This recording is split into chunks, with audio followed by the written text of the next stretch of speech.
சட்னி பண்ண போகிறேன்.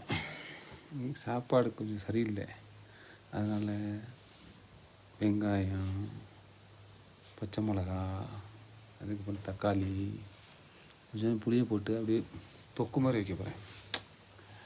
அது என்ன தேவை வச்சு வைப்போம், வச்சு சமைச்சோம். ஃபஸ்ட்டு ஊற்றுவோம் தக்காளியை வெட்டிட்டு, தக்காளி சின்ன சின்னதாக வெட்டிடுவோம்.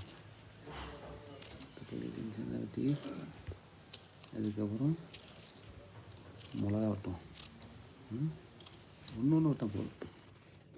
ஒரு தக்காளி, அதுக்கப்புறம் கொஞ்சோண்டு புளி, அதுக்கப்புறம் வெங்காயம் போட்டு தக்காளி போட்டு அது என்ன ரசம் வைக்க போகிறேன். ரசம்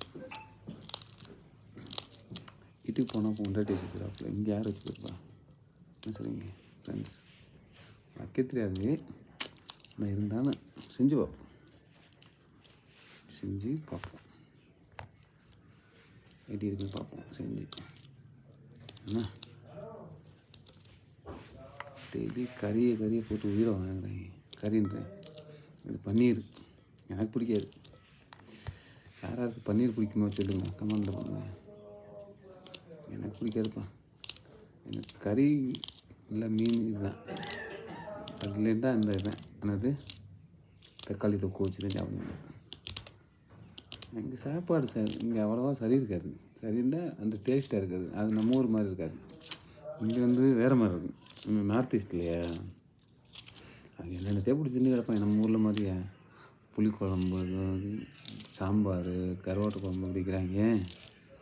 அங்கே திட்டு போய் என்னத்தையாச்சும் போட்டு வச்சுட்டு கிடப்பாங்க. நம்மளும் பிடிக்காது. அது பன்னீர் இருந்துவாங்க, அதில் என்னென்னத்தையே போடுவாங்க, கண்டதை கலியதை போடுவாங்க. நம்மளுக்கு பிடிக்காது அது. அதனால் நம்மளுக்கு டேஸ்ட்டு இருக்குது.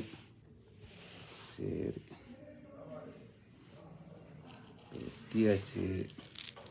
இதுக்கப்புறம் எதில் செய்கிறோம் பாருங்கள். நீங்கள் ஒன்று அது என்னது, இந்த டப்பா மாதிரி ஒன்று இருக்குல்ல, அதுதான் எங்கள் டப்பா. இது பாயில் தான் செய்ய முடியும், பாயில் தான் பண்ண முடியும்.